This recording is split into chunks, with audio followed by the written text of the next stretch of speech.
In this video, I'm going to form a new riser for the trunk line vent, and get this at my local mobile home supply store.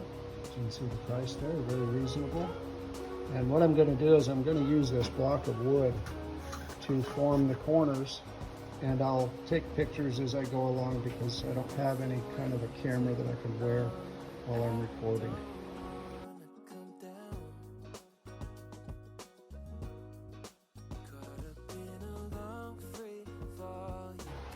So as you can see, I just started the process here. So in this piece of sheet metal, you'll see that there are preformed cuts in the corners. So that kind of tells you where to line everything up here. So again, I'm just using a 2x4 or anything with a straight firm edge on it would work. And I've shaped those two corners here, and I'm going to do another one, and I'll show you how this is coming along. So as you can see, I formed the basic shape of it, right? So if you look, this one has little tabs on the edge here. And those tabs are going to go right into these little slots on here. So I'm going to do that, and I'll fold them over, and I'll show you how that looks.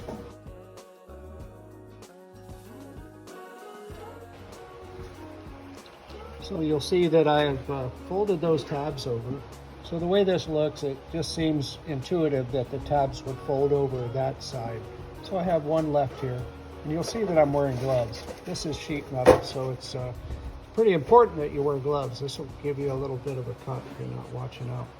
So now that's pretty much set up. This is the way the top's going to look. Now what we've got here is a gap here, right? So we want to try to insulate this and get this as efficient as possible.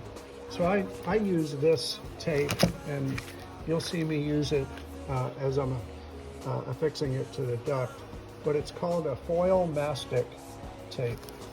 It's got like a rubber backing on it. It's very sticky, but the rubber backing is what provides that seal. So I'm going to cut a piece and go along this edge here and seal that up.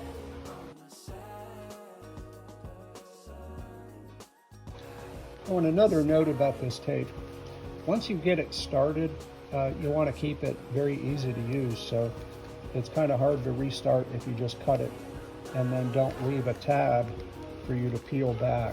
So this is what I do, is I get it started, and then I take off what I need and make sure I save enough of that tab so it's easier to come off.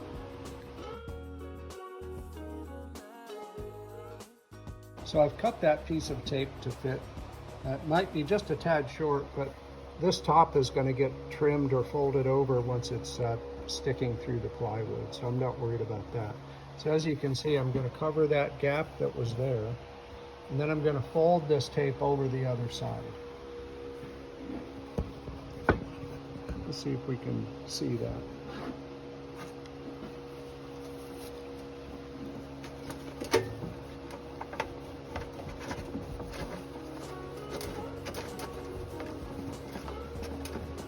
Again, we want to make sure that we're trying to make this as energy efficient as possible. So if you're going to take the time to do this, you might as well do it, take a few minutes and do it right. Make sure that you have no leaks there for that nice cool air or warm air to escape. It's not necessary. So there you see, that's done there. So this is what the finished product looks like. As you see these tabs, this will be explained as I put this in the vent hole, but those tabs will go inside and they'll actually you'll bend them upwards into the trunk line, and then we'll fasten it in a couple places, and then also tape around the outside. So you'll see more about that.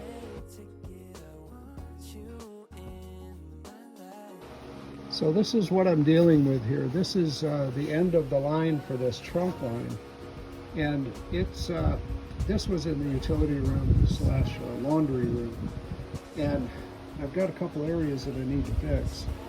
This is an area here that's got some holes in the top. My detective part of me says that's probably from laundry detergent or bleach or something that had spilled there.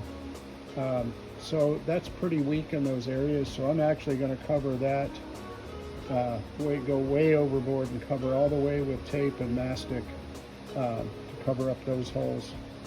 And in the deconstruction process, there's a couple dings here that have to get straightened out and little holes that have to be taped from that. But this is what I'm dealing with. This was the old riser. And again, utility room, laundry room, whenever they mopped in here, they probably, a lot of the water just got down into this vent riser. So obviously it's got to be replaced, right? So as you can see, they didn't really do a very good job at the factory on cutting that hole. It looks like somebody cut it with, I don't know what they cut it with, a butter knife or something. They didn't use any, didn't look like they used any kind of a saw or anything to do it. I don't know what they did. So this doesn't really fit the way it is. So I'm going to take this tool here. This is an oscillating saw. So I'm going to take that tool, and this is cordless, made by Bauer. This is a Harbor Freight brand. It's worked really well for me. This blade is good for this. So I'm going to take this, clean up all these edges. So I'm going to do that while wearing gloves, but I wanted to give you an idea what that sounded like. So I'm going to clean up all this sealant that's here, and then straighten up these edges and bring it out a little bit more up here so I can fit this in without intruding on this edge here. So I'll show you what that looks like when I'm done. So you'll see that I've cut this a little more square. I may have overstepped my bounds a little bit up in this area here, but that's okay. I have tape and I've got great sealant, and it's going to be better than new. I'll show you how this fits. So with a little fidgeting, you can get it in here. Excuse the shakiness of the video. There we go, like that. So as I said earlier, see those, and I put some of the mastic tape on the bottom, because as we had saw that hole over here, there was a tiny hole there, but I wanted to make sure I covered that whole area and sealed that up. So I'm still going to have to vacuum this out when I'm done, but as I was talking about, you see those little tabs? So what I'm going to do is again, you want to wear gloves, but since I'm doing this, I'll be very careful. You take those tabs and you bend them, fold them upwards. You've got several on each side and on this end, so you go ahead and do that. Then what I'm going to do is just, I'm going to put a couple screws in each end, one here and one at the other end and one on either side. That's going to hold it in place in case something happened in the reconstruction where it got bumped around or anything. It's going to keep it in one spot. It's really not meant to seal anything up. It's just there to hold it in place, because I'm going to put tape along the bottom, on the sides, all the way around, and I'm also going to seal it with mastic, M-A-S-T-I-C. That's a sealant used in duct work. So, like I said, it'll be better than new.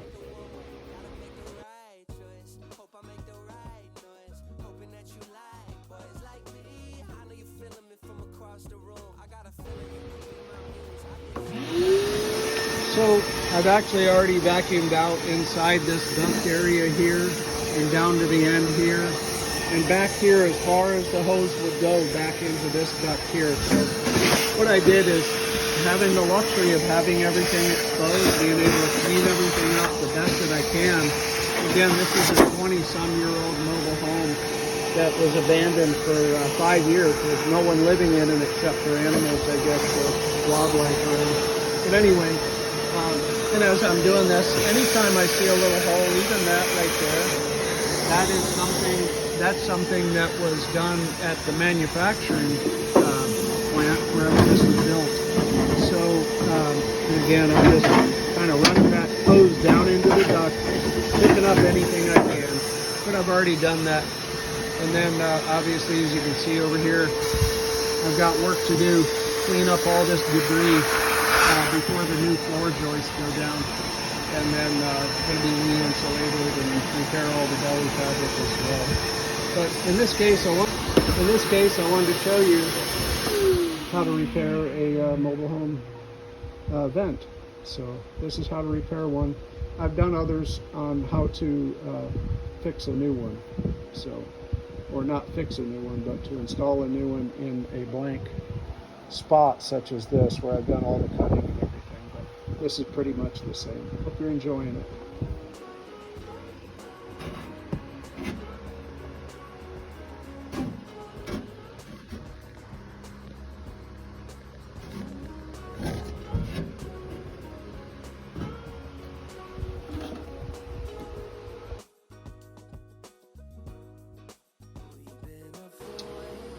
So if you're like me, you're wondering, okay, well, how am I going to get a screw, drill, or anything down in there in this tight spot? A typical cordless drill or regular drill is not going to allow you to do that. They don't have enough reach and they're not compact enough. So what I have been using for these kind of things, and I had to kind of figure it out myself, but hopefully I'll save you a few minutes. But I went ahead and I have a cordless drill and I've got a hammer drill and all that, but I went ahead and got this compact driver because I was needing it when I was going through the studs running electrical wire. It just seemed to do a lot better job. It was more compact. What I like about this is it doesn't have a chuck like a regular drill. This one accepts a hex bit.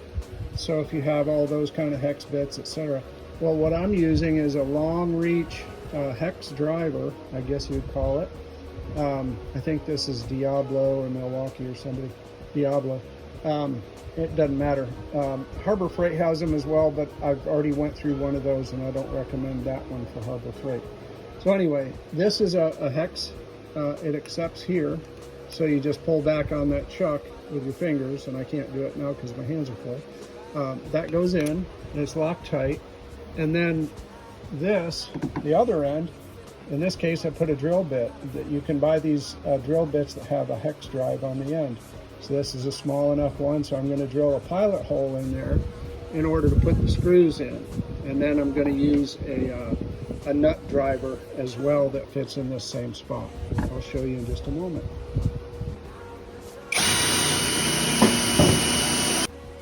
It would help if it was turning the right way.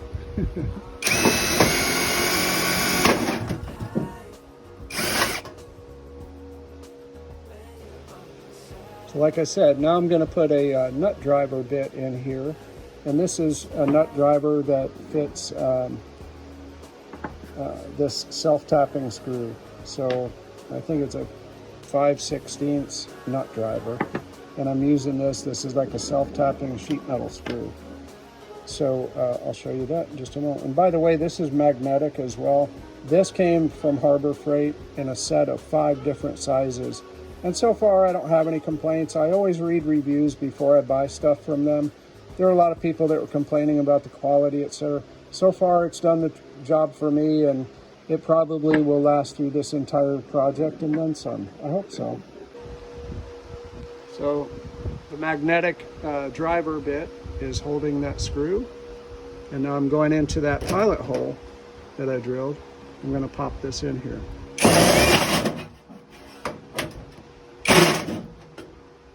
That's in there, it's nice and solid. I'm going to do the same thing, one on each side and another one on the end. Again, this is basically to hold this fixture in place, to keep it from moving, you know, as we're putting things back together here. And when I'm done, I'm going to seal around the outside. I'll show you that. And now those screws are installed. So what I'm going to do next is I'll put a little piece of tape or mastic on them when I'm done, but what I'm going to do next is start sealing around the outside.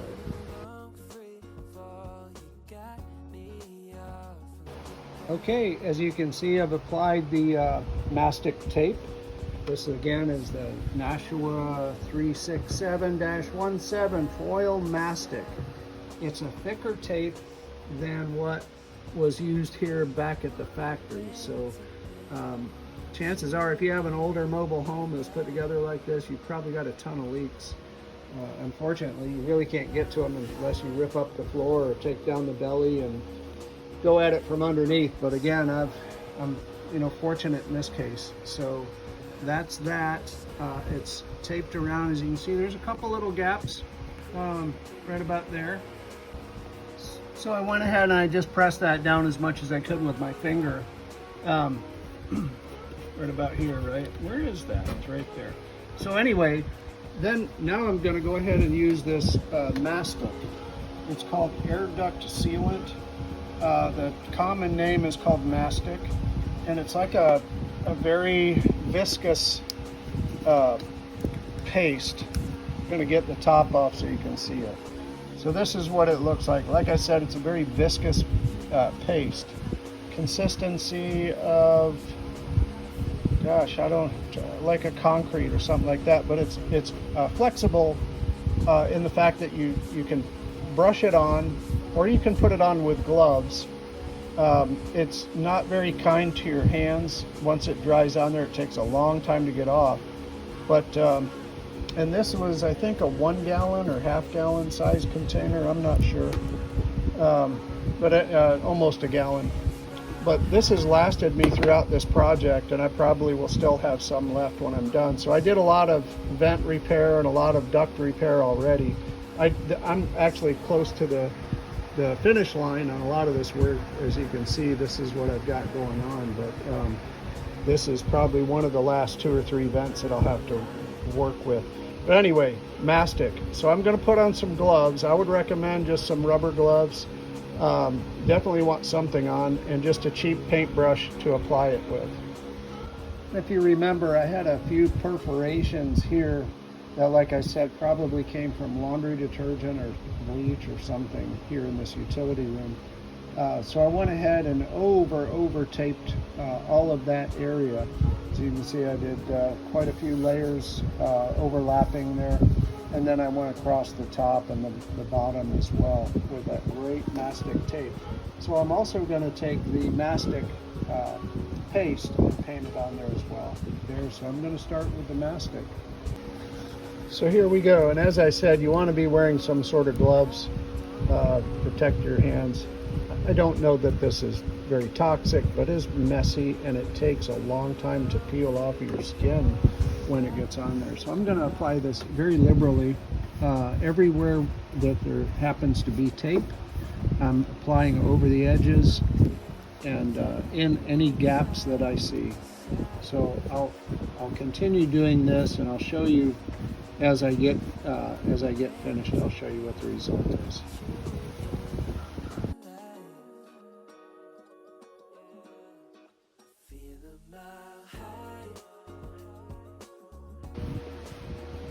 So there you have it. I applied that mastic. As you can see, everywhere that there was tape, I went over all of the edges of the tape and made sure that I filled in any kind of gaps there were anywhere. And I even went along the seams of this trunk line where that was bent up a little bit, just in case there was any gap there. So what's my next step? Well, my next step on this project is cleaning out all of this belly and all of that. But the next step for this duct is tomorrow I'm going to wrap it with insulation. It's a blanket type insulation. It's 4 feet wide, so you basically lift up the ductwork, tuck it underneath, wrap it over the top, and tape it. It's a silver insulation with I think it's R9 or something, not the best, maybe R8. Anytime you have a contractor come work on your home, and especially with a mobile home, if anybody goes under your mobile home to do any work at all, always make sure that if they had to cut the belly at all to do their work, make sure visibly check to make sure that they sealed that cut back up.